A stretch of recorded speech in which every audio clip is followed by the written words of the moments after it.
Quando que você começou a ver anime ali? O Juniorzinho lá. Um pequeno Júnior. O Pequeno Júnior. O primeiro anime que marcou seu coração. Qual Ixi, eu foi? acho que foi Dragon Ball a primeira fase. Foi quando eu comecei a assistir de fato.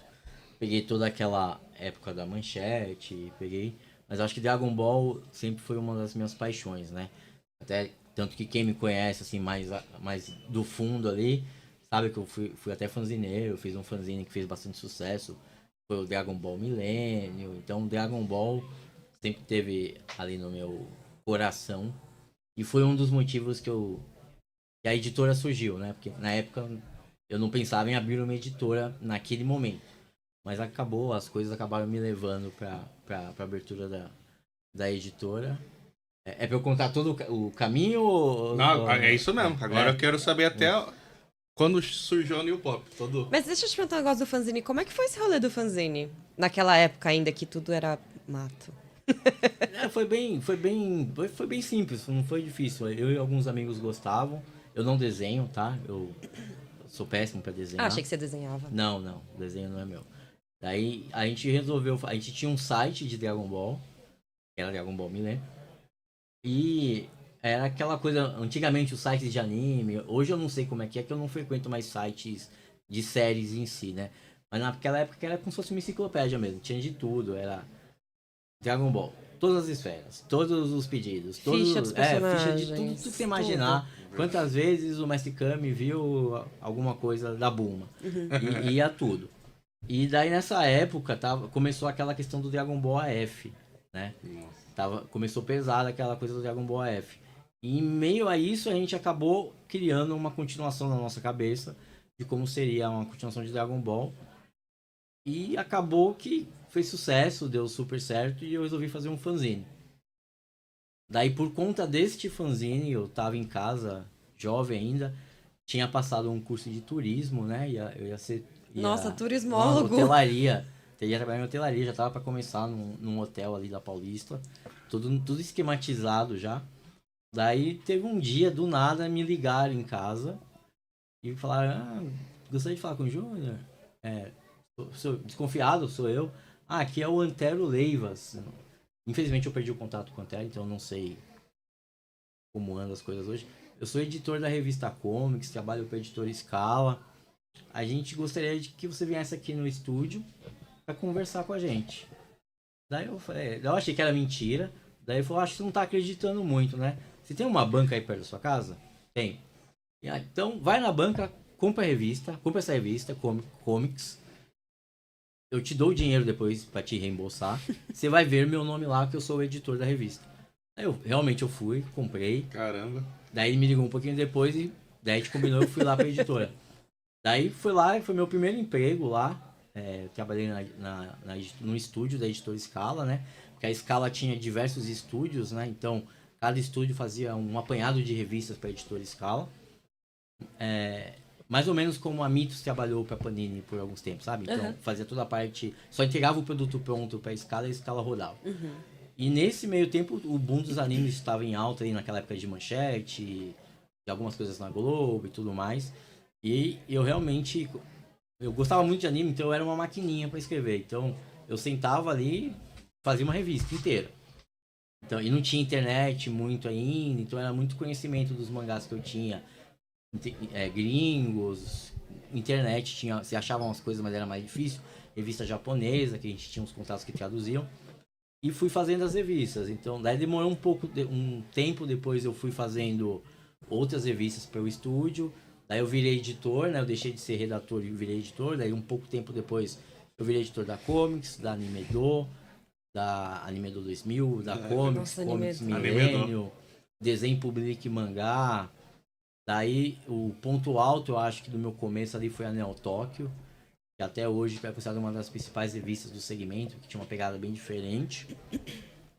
E o dono do estúdio que eu trabalhava para a editora Scala era o Carlos Mann. O Carlos Mann era o antigo dono da Comics. Era o Carlos Mann e o Jorge, os irmãos, né? Eles que administravam a Comics. Daí o Carlos me chamou um belo dia lá e falou, Júnior, eu acho que aqui meio que você já chegou ao ápice aqui do que você consegue fazer. Eu gostaria que você cuidasse junto com o Jorge, dar comics pra mim. Você tem alguns dias pra pensar e é isso. Aí esses dias passaram, eu não resolvi. Eu era muito jovem ainda, eu tinha 17 anos, então eu fiquei bem inseguro de mudar, que eu gostava de fazer o que eu tava fazendo. Aí eu não respondi, ele chegou e falou, Júnior, você vai pra lá então, tá? Tchau. Você não decidiu, eu decidi por você, então, foi bem é isso. mesmo. Daí eu fui pra lá, continuei fazendo revistas também, né, fazendo dupla jornada ali. Daí na Comics eu meio que dei o pontapé inicial pro site da loja Comics. Daí participei da organização de alguns eventos e tudo mais. E aí foi crescendo a questão de gostar do mercado interno de mangás, né, os bastidores. E já naquela época a JBC surgiu, a Conrad surgiu, a Panini estava começando, se eu não me engano. E realmente eu queria trabalhar numa dessas editoras. Eu conversava muito com o pessoal da Conrad. Daí, quando estava quase a vias de fato, aconteceu aquele problema com a Conde, que ela acabou sendo vendida e tudo mais, né? E daí, meio cansado disso, falei, quer saber? Vou fazer a minha. Daí eu pedi para sair fora da Comics. Aí com dinheiro que eu peguei, e ainda continuei trabalhando com a Comics, que eu não saí brigado, né? Eu saí numa boa. Daí peguei o dinheiro e fui atrás de uma licença. Que daí foi a primeira licença que a gente pegou, que foi em 1945. Em 1945 não foi negociado direto com o Japão, né? Até porque eu não tinha acesso, não era tão fácil como é hoje. Então eu descobri uma agência que tinha a Keiko, a Ishiguchi, no catálogo. Porque a Keiko, ela é japonesa, mas ela estava trabalhando muito na Itália e na França, porque o marido dela era de lá. Então facilitou um pouco. Então foi nosso primeiro título. A partir disso, a gente entrou em contato com a Tokyo Pop, que era uma editora que estava crescendo muito lá nos Estados Unidos. Daí a gente também pegou algumas séries com eles. E aí começou, foi aos poucos. Aí demorou um tempinho, a gente conseguiu finalmente pegar mangá direto com os japoneses mesmo. E de lá pra cá, daquele tempo pra cá, foi essa loucura aí. Dizer que não te quero. É. Qual foi o primeiro título que vocês pegaram direto com o Japão? Você lembra? Com o Japão. Nossa, eu vou ter que dar uma olhada aqui, porque é muito título. Ainda bem, né? É um bom problema. Porque muita coisa a gente pegou também direto com.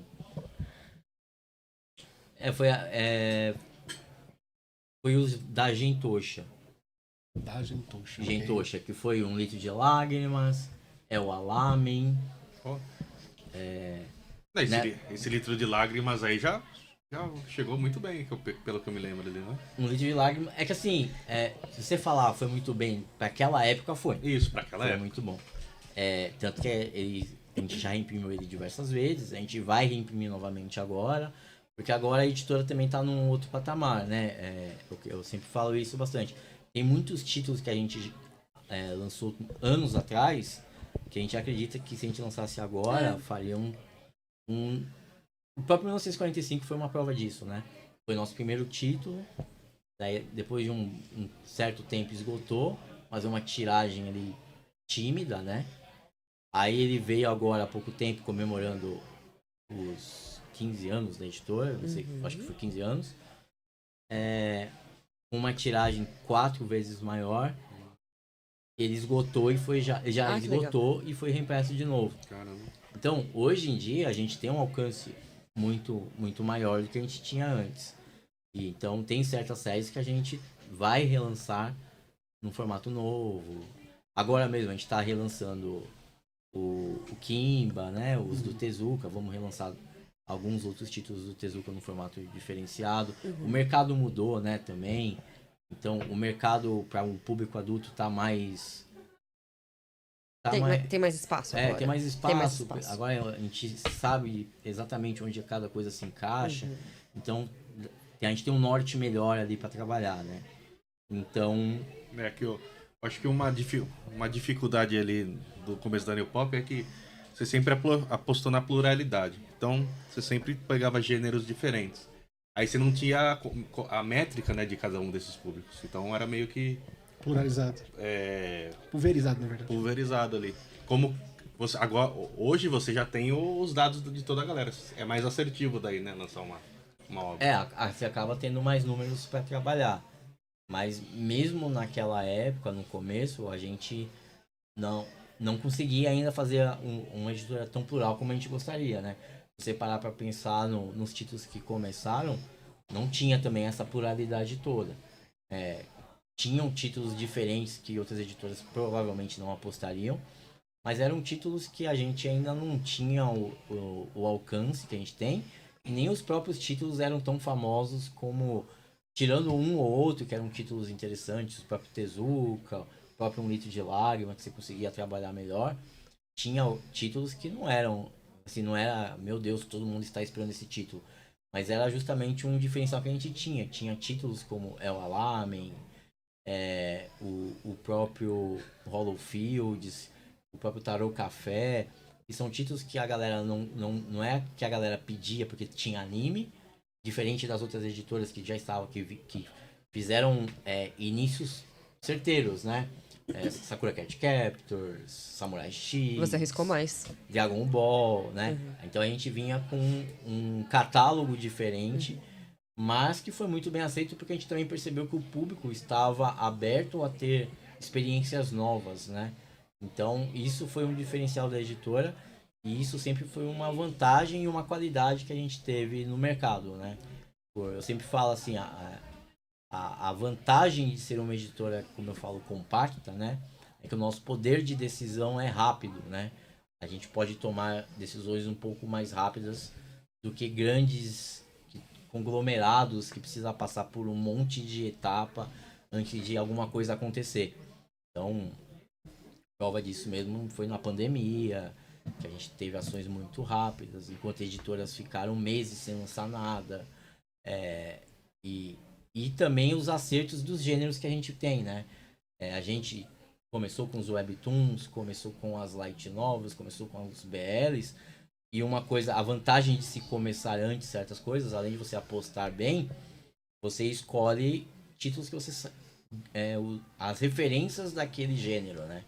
Então, por mais que as outras, é óbvio que depois de um tempo, as empresas maiores com mais capital, elas vão acabar entrando também naquele segmento. Você não vai conseguir ter tudo daquele segmento para você. Mas com isso, com esse tempo, você acaba ganhando o respeito dos leitores, você vai criando uma comunidade, né? Você vai também garantindo séries que são os pilares daquele gênero, muitas vezes. Quantas pessoas trabalham na New Pop hoje? Fixos? Fixos são 10 pessoas. Pouca gente mesmo.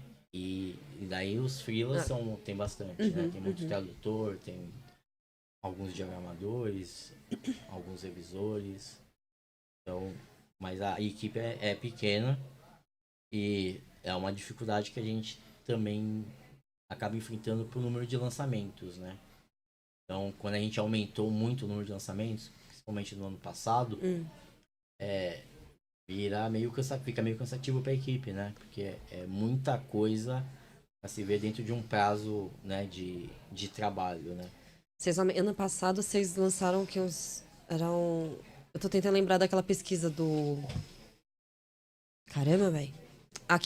É um coletivo, um site de quadrinhos que mapeou, tipo, quantas lançamentos tiveram das editoras. Aí eu tava lembrando da New Pop, tinha... O que foram uns 10 a mais em relação ao ano anterior? Eu não lembro. Eu acho que foi mais. O ano passado foi nosso melhor ano, todos os tempos. E chegou alguns meses que nós estávamos lançando de 8 a 10. Chegamos a lançar 12 no mês só. Pra gente, pra nossa estrutura, bastante. é muita coisa. E a gente percebeu que isso acaba prejudicando um pouco a gente. Porque a gente acaba perdendo um pouco... a gente tem que dar um tiro muito forte, pulveriza muito, né? Então a gente acaba deixando de destacar algumas séries. Você acaba meio que disputando com você mesmo o bolso do cliente. Porque não é só a gente, né? A gente tem que sempre levar em conta, eu sempre falo isso lá dentro. A gente tem os 10, que seja 10. A gente tem os 10 títulos da New Pop. Aliás, a gente tem mais 12 a 15 títulos de outra editora e mais 40 de outra editora. O leitor vai ter que escolher. Então a gente tem que tomar muito cuidado. Até se a gente tá vendo que outras editoras estão enchendo de determinado gênero, a gente às vezes tem que ver se não é melhor jogar por outro mês, sabe? É uma preocupação que a gente especificamente tem muito por conta dessa questão de tamanho mesmo. E que bom para elas, isso não estou desmerecendo nada, mas a gente tem que se colocar no nosso lugar. A New Pop, apesar de ser atualmente uma das principais editoras de quadrinhos orientais do país, e até líder em alguns gêneros, nós somos uma editora totalmente independente.